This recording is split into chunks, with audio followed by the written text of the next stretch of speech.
Olá, aluno e aluna, tudo bem com você? Eu espero que sim. A partir deste momento eu peço a sua atenção porque está começando para você mais uma videoaula de formação geral básica, especificamente do seu componente curricular Sociologia. Eu sou o professor Ney Araújo, professor da Rede Pública de Ensino, e para todos os alunos surdos, este é o meu sinal. E o nosso objeto de conhecimento, que será abordado, que eu estarei explicando a todos vocês ao longo dessa videoaula, trata a respeito das ações e instituições estatais e não governamentais de fiscalização e proteção ambiental. Nós já tivemos uma série de videoaulas em que o meio ambiente, repetindo inclusive uma informação já mencionada em videoaulas anteriores. Então nós já tivemos uma série de videoaulas em que o nosso objeto de conhecimento ele estava concentrado na questão ambiental. E é claro, trazendo e apresentando a todos vocês algumas informações obviamente associadas à questão do meio ambiente. Mas prestem bem atenção, todas as informações apresentadas ao longo das videoaulas, elas têm uma finalidade essencial, que é justamente a questão da preservação do meio ambiente, o quão isso é importante para a nossa vida em sociedade. Só que nessa videoaula nós vamos focar na questão da fiscalização, na questão do controle social, para utilizar um outro termo. Então vocês podem visualizar nesse primeiro momento, nós temos aí a balança da justiça, né, mas, digamos assim, sendo visualizada, né, através de uma vegetação, e bem na parte inferior eu apresento novamente uma informação que pondera que a Constituição Federal de 1988, especificamente no seu artigo 225, estabelece o direito de todos ao meio ambiente ecologicamente equilibrado. E ainda há um outro comentário. Acompanhe. A proteção ambiental é responsabilidade compartilhada entre poder público e sociedade civil. Então nós temos duas ideias absolutamente fundamentais. Uma, que eu inclusive também já mencionei em outras videoaulas e que você pode estar acessando a nossa plataforma para estar verificando as outras explicações que no caso já foram realizadas. Então, conforme preconiza o artigo 225 da Constituição Brasileira, é necessário que haja um meio ambiente ecologicamente equilibrado. Para quem? Para todos. Então, quando eu menciono todos, realmente são todas as pessoas, levando em consideração, inclusive, o espaço temporal. O artigo 225, por exemplo, ele não faz nenhum recorte de tempo. Ele diz, está escrito no artigo, que são para as pessoas que estão vivas hoje, que são para as pessoas que vão estar vivendo daqui a 10 anos, a 15 anos. Essa delimitação, ela é inexistente. Então, isso implica dizer o quê? Que esse meio ambiente ecologicamente equilibrado, ele precisa também ser garantido para as gerações futuras. Ou seja, aqueles que ainda vão nascer, eles precisam dispor de um meio ambiente que também seja salutar para eles. Não que nós já tenhamos um meio ambiente eminentemente salutar, levando em consideração aquelas pessoas que já existem no momento. Nós sabemos que há muitos prejuízos causados ao meio ambiente e ainda não chegamos ao nível, digamos assim, desse equilíbrio ambiental. As queimadas estão aí, o desmatamento ele também é presente, a poluição dos rios, dos igarapés, dos mares, dos oceanos também é uma problemática latente. A própria eliminação inadequada do lixo que é produzido na sua casa, porque também cabe à sua responsabilidade, é um problema elementar. Mas mesmo sendo um problema elementar, nós não temos, digamos assim, uma contribuição por parte das pessoas. E, consequentemente, o meio ambiente ele é ainda mais prejudicado. Só que todos esses prejuízos causados ao meio ambiente, eles acabam se revertendo em relação a todos nós. É aquela água que, digamos assim, ela não pode ser acessada, ela não pode ser utilizada por conta da poluição, são as mudanças climáticas, é a fumaça que torna o nosso ar absolutamente insalubre e você está respirando, digamos assim, esse oxigênio, esse ar absolutamente insalubre. E, por fim, nós tivemos um comentário nessa primeira projeção que pondera uma questão de responsabilidade. Nós temos o hábito e, em determinada medida, é um mau hábito, porque nós apenas exigimos e cobramos do poder público. É claro que o poder público, ele tem a sua responsabilidade e ele deve cumprir com o seu papel. Todos nós temos conhecimento que as instituições públicas, através dos seus entes federados, município, estado e União, como nós temos esse recorte para a questão ambiental, eles estão munidos de instituições vinculadas justamente ao poder público, que tem como pauta justamente a questão ambiental, ou seja, como que essa política pública ela é operacionalizada no nosso país. É um ministério, é uma secretaria estadual, é uma secretaria municipal, enfim. Então, cabe ao poder público a responsabilidade. Toda a responsabilidade? Não, porque a outra parte da responsabilidade cabe a você, cidadão consciente. Agora, há pouco eu mencionei como exemplo a eliminação inadequada do lixo doméstico. Ou seja, quem é que joga o lixo doméstico em áreas absolutamente inadequadas? Em terrenos baldios, em matas, em florestas e assim por diante. Quem é que faz isso? É o poder público? São os representantes do poder público? Não, é você, cidadão, que apresenta essa má postura. É você, cidadão, que com essa má postura, você não dá o exemplo e você também não acrescenta a sua parcela de contribuição para a manutenção do meio ambiente. E você acaba poluindo, digamos assim, determinadas áreas. É você que também elimina o lixo, digamos assim, produzido na sua casa, nos igarapés, prejudicando todo o meio ambiente. Ou seja, é justamente aquele cidadão que não apresenta a consciência ambiental, que ainda não dispõe de uma educação voltada para isso. Aquele cidadão que ainda não aprendeu sequer o que é a vida coletiva. Porque quando você aprende, quando você tem ciência da vida coletiva, você não acha que o universo ele gira em torno de você. Quando você tem um entendimento, quando você tem um comportamento social em que você leva em consideração a coletividade, você começa a perceber justamente o quê? Que você precisa sim se importar com outras pessoas, porque o seu mau comportamento, ele impacta negativamente na vivência de outros indivíduos, a exemplo de você. Então vamos avançar com mais outras informações.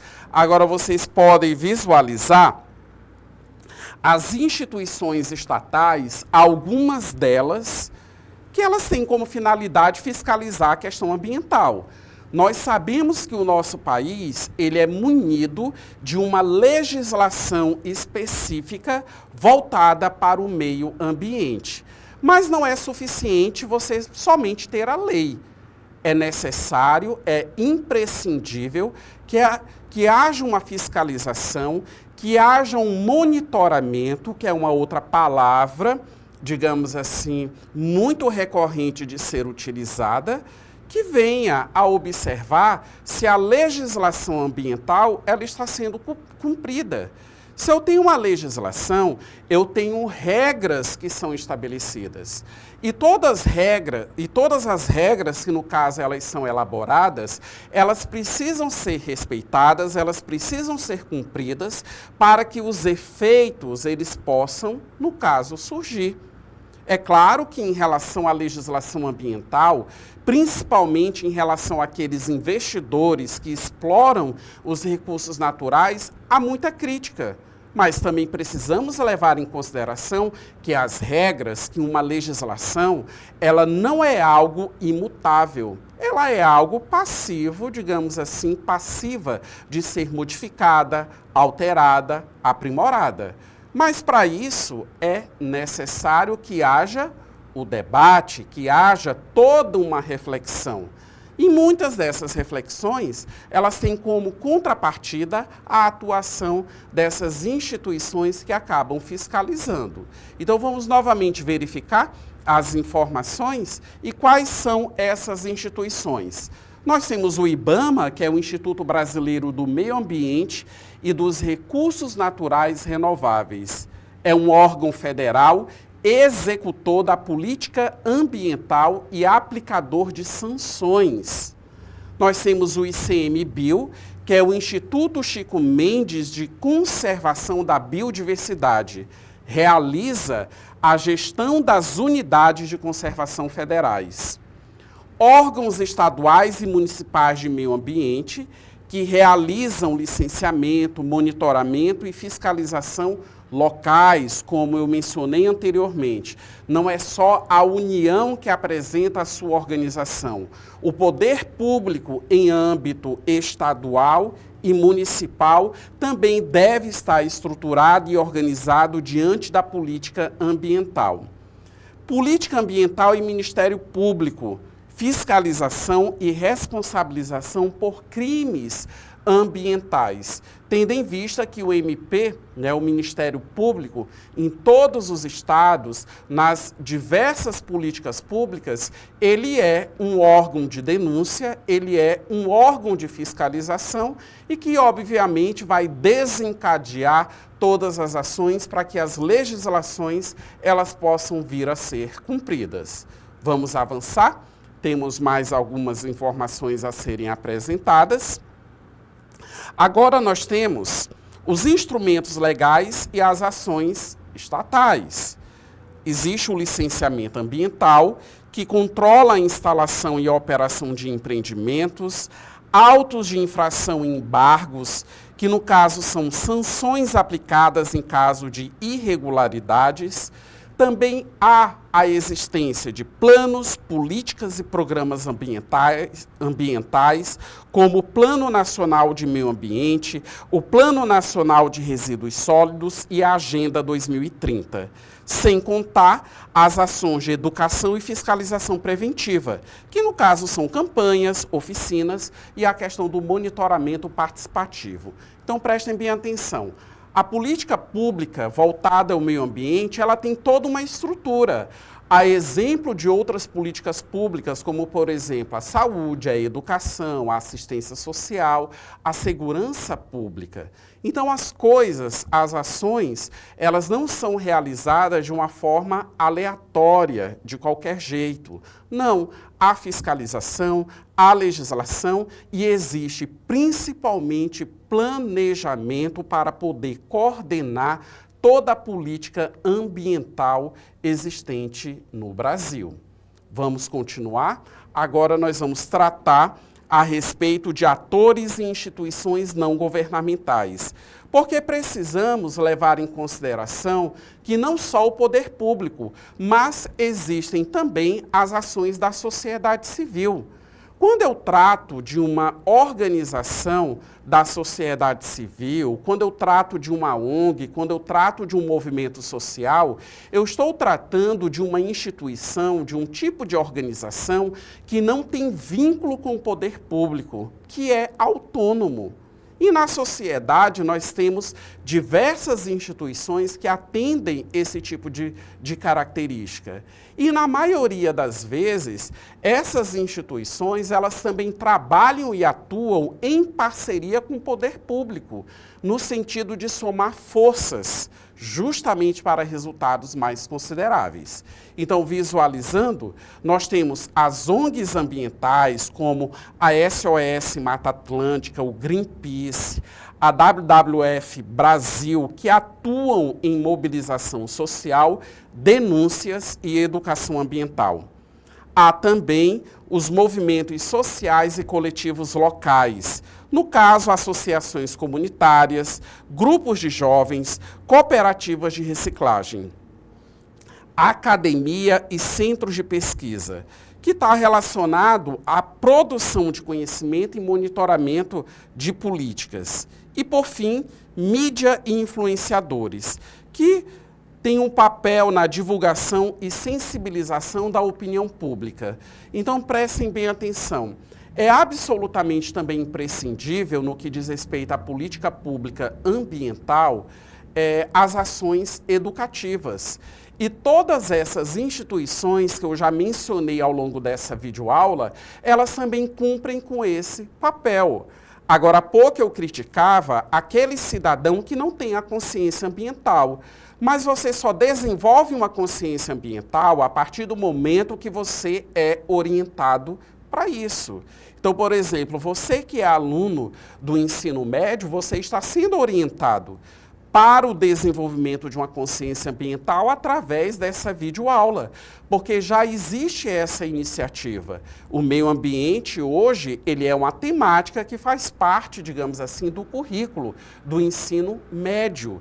E é uma forma, obviamente, de educar, conscientizar e, obviamente, exigir uma postura do aluno no que diz respeito a isso, já que ele está tendo acesso à informação. E para finalizar essa explicação, nós vamos tratar agora a respeito da questão do controle social, participação e controle social. Então percebam, temos aí duas mãos, cada uma com uma peça de um quebra-cabeça, porque é o que simboliza a parceria.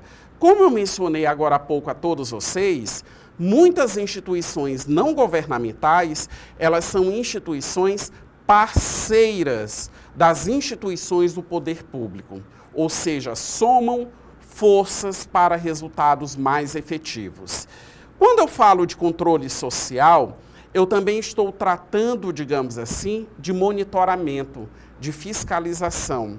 Mas esse controle social, ele tem que partir do poder público, mas ele também precisa partir, digamos assim, da sociedade civil, que é quando você começa a monitorar, a fiscalizar. Agora há pouco foi mencionado a existência de planos. Você tem Plano Nacional do Meio Ambiente, há o Plano Estadual do Meio Ambiente, um Plano Municipal do Meio Ambiente. Geralmente esses planos, eles têm a previsão de metas. Essas metas, elas estão sendo cumpridas? Existem ações que, no caso, estão sendo executadas? Eu só sei se eu exercer o controle social. E como que esse controle social ele se organiza? Então, vamos visualizar as informações. Através de conselhos de meio ambiente. Nós temos o CONAMA, que é o Conselho Nacional do Meio Ambiente, e os conselhos municipais. E ainda acrescento os conselhos estaduais. Eles são espaços de controle social e deliberação. Ou seja, são justamente nesses momentos, nessas reuniões de conselhos, em que as deliberações, as decisões, as orientações, elas são formuladas no sentido de tornar a política pública do nosso país voltada ao meio ambiente cada vez mais eficiente. Vamos visualizar uma outra possibilidade, uma outra forma, termos de cooperação entre Estado e sociedade civil. Audiências públicas e consultas populares no processo de licenciamento, ou seja, ter a opinião da população é absolutamente imprescindível. E a questão da fiscalização participativa, cidadãos atuando como agentes ambientais, ou seja, a política pública ela tem que envolver maximamente os cidadãos no que diz respeito à questão ambiental. Agora nós vamos para a nossa atividade, são duas questões bem simples, acompanhem com bastante atenção a leitura das questões. No Sistema Brasileiro de Proteção Ambiental, diversos órgãos atuam em diferentes esferas de governo. Considerando a distribuição de competências e funções, nós vamos identificar a alternativa correta. Letra A. O IBAMA, por ser órgão federal, substitui os órgãos estaduais e municipais em todas as atividades de fiscalização ambiental. Letra B. O ICMBio é responsável pela gestão das unidades de conservação federais e pelo monitoramento da biodiversidade nelas existente. Letra C. As secretarias municipais de meio ambiente têm competência exclusiva para o licenciamento ambiental de grandes empreendimentos. Letra D. O CONAMA atua como órgão executor da política ambiental, responsável por aplicar multas e embargar atividades poluidoras. E letra E. As polícias ambientais não integram o Sistema Nacional do Meio Ambiente, pois sua atuação é restrita à segurança pública. Então vamos observar qual a alternativa que melhor ilustra a atribuição justamente de um desses órgãos. Então em tela, a resposta correta está expressa na letra B. O ICMBio é responsável pela gestão das unidades de conservação federais e pelo monitoramento da biodiversidade nelas existente. Avançando para a nossa segunda questão, com bastante atenção, acompanhe a leitura. A efetividade da proteção ambiental depende não apenas da ação estatal, mas também do envolvimento de organizações e cidadãos. Nesse contexto, marque, ou seja, nós vamos identificar a alternativa que expressa corretamente o papel das instituições não governamentais na fiscalização e defesa do meio ambiente. Letra A. As ONGs ambientais apenas executam projetos públicos e não possuem autonomia para denunciar infrações ambientais. B. Movimentos sociais, associações e ONGs atuam como agentes de controle social, podendo propor políticas, fiscalizar e denunciar irregularidades. Letra C. A participação popular nas políticas ambientais é limitada ao voto em representantes do Legislativo. Letra D. As universidades, por não integrarem o CISNAMA, não têm relevância para a gestão ambiental.